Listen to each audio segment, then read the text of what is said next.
I did a no spend challenge during the month of February and the results were better than I expected.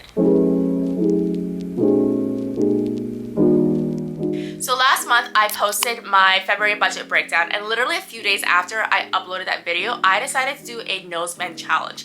Now the reason why I chose February was because it was a shorter month, and so therefore I was kind of cheating but not really. And so I felt like the shorter month would give me an easier time with this challenge. But the second reason was because I knew that I had some poor money habits that I really wanted to unlearn and create better habits for myself. And that's basically the basis of the month's challenge. So there were some rules in place for this no spend challenge. The first one would have to be I could not spend any money on any discretionary wants. I know that last month I did have some money allocated for these things, but I actually used that money to actually put into my investments and my emergency fund. So I literally had $0 budgeted for my wants during this month. The second one would have to be in regards to household expenses and groceries. Those don't count because those are obviously necessities. And then the third thing was that if somebody bought it for me or gifted it to me, then it wouldn't count. So if my partner decided to buy me a cup of coffee, that wouldn't count towards me breaking my no spend challenge. I started this challenge on the 1st of February and then it'll end on the 28th of February, which is today. I knew that going into this challenge there would be some issues and I was mentally prepared for it. So I'm gonna go through the things I've learned, the things that I have actually faced, and hopefully this will actually inspire you to do a no spend challenge yourself, or to kind of gives you a heads up as to what to expect along the way. So one thing that you need to know about a no spend challenge is that it's similar to a diet or a detox that you do for a period of time. There are people who do it for an entire year, but you can just do it for however much amount of time that you're most comfortable with. I decided to do a month because it's just easier for me to measure. So before going into this no spend challenge, you should be mentally prepared for what may come up during the month. This could be surprise expenses, or this could be things that you forgot to plan out for. And those are completely okay. Just remember that you might have to be a little bit more creative in your approach to be able to not only satisfy those expenses but also satisfy your no spend challenge. The second thing that you should know about doing a no spend challenge is the fact that it will get easier with time. So the first time that you do it is gonna be really hard, but then as you kind of do it on a daily basis, that's when things become more of a habit and that's when things become easier. The third thing is make sure that you have a goal as to the reason why you're doing this no spend challenge. Is it to save money? Is it to have a mental shift? Is it to change your lifestyle? Or is it to be aware of where your spending habits are? So those are the things that you should think about whenever you are deciding to do a no spend challenge. The first 2 weeks for me was easy because I was locked in, I was focused. So I was taking mental notes about where my spending habits were, especially when I was tempted to spend money and what those triggers were. But at the end of those 2 months was when I crashed. Similar to a diet, I crashed and I wanted to binge so hard. At the end of those 2 weeks, I was trying to look for an excuse to buy things.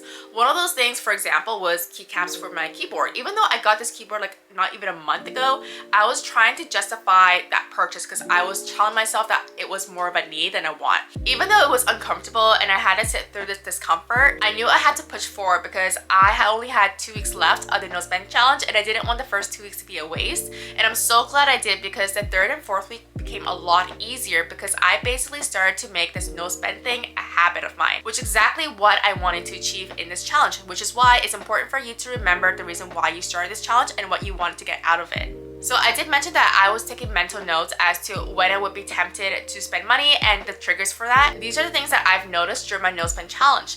The first thing that I noticed was that if it's convenient for me to spend money, I'm most likely to spend money. So if I'm in a shopping mall, I have so many opportunities to spend money because there's so many stores and they're just right there in front of me. That's when I'm more likely to spend money. But I started to realize that if I just create barriers for myself or not put myself in places where I'm tempted to spend money, that's when I can actually succeed in this challenge. So instead of me just going to a shopping mall to roam around, I would actually be more intentional. I would actually take walks around my neighborhood and just go to places that wouldn't require me to spend money.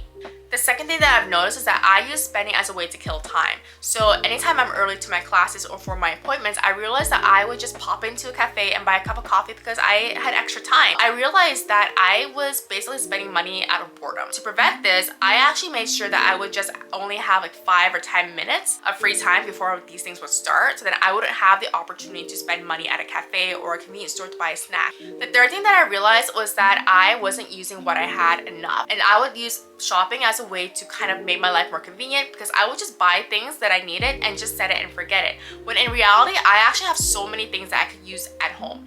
I actually signed up for this pen pal program and I was tempted to buy stationery sets just to be able to participate. But then I actually realized that I have a lot of stationery at home. So I was actually using shopping as a way for me to make things easier for myself instead of looking through what I have at home. Because for me, looking through the crap that I already have is actually kind of uncomfortable because I have so many things in a very small space. So I had to rummage around, and it's basically like a scavenger hunt that I have to do. I had to sit with that discomfort for a little bit, but that passed really quickly. And I realized that I have so much resources at home that I need to start using, and I was just using shopping as a way to just make my life easier in the moment, but in the long run, it just creates a bigger mess in my home. So this goes for stationery, says coffee even. As the days of the month went by, it became easier and easier to incorporate these things into my habits and my lifestyle. And I was actually surprised at this third one too, because I didn't realize the impact I was having in my home and my space, not only my finances, but also my mental health, because I was basically trying to avoid this feeling of discomfort, when really in reality, it wasn't as bad as I thought. I will say this no spend challenge was definitely an eye-opener for me, and I really do recommend that you try this yourself just to see, you know, your triggers, your habits, and where you can make improvements in your life, because glowing up is not just about looking pretty on the outside, it's having that mental shift and mental awareness so you can glow up on the inside as well. So where does my habits and my lifestyle stand now that I've finished the no spend challenge? There are some things that I would love to continue doing, which is making sure that I just use the resources that I have at home first before trying to find a solution elsewhere. Now coming into the month of March and moving forward, I think I'm going to stick to the habit of just making coffee at home. If it's a special occasion, then I'll definitely go to a cafe, but that's something that I did during the month of February. Even though we're going through a lot more coffee pots at home, I can see a significant change into my spending habits already. I'm no longer looking at cafes to go to. I'm no longer tempted to buy coffee as much as I did before. The temptation is still there, but it's definitely less. So it's something that I'm hoping to continue on moving forward even after this month. Now, in regards to my habits, I do think that there is a slight change in the fact that I have better self-control now. Now, thanks to the awareness that I've had during my time making mental notes about what my triggers are and where I wanted to spend money, I'm now more self-aware as to what those triggers are, and so I'm able to pull myself back a little bit, have better self-control, and really think a little bit differently about the reasons why I want to spend money and not framing those wants as needs. Overall, I really enjoyed this no spend challenge. I learned so much about myself and so much about like my habits, and I'm learning those things. I've done so many no spend challenges, you guys. I failed at every one except for this one. I actually kind of feel more responsible now because I have better self-control, and especially using things that I have at home, I feel like a true adult now, guys. Now, coming into the new month of March, I will be incorporating the things that I've learned this month into the new month and moving forward because I feel really good about it.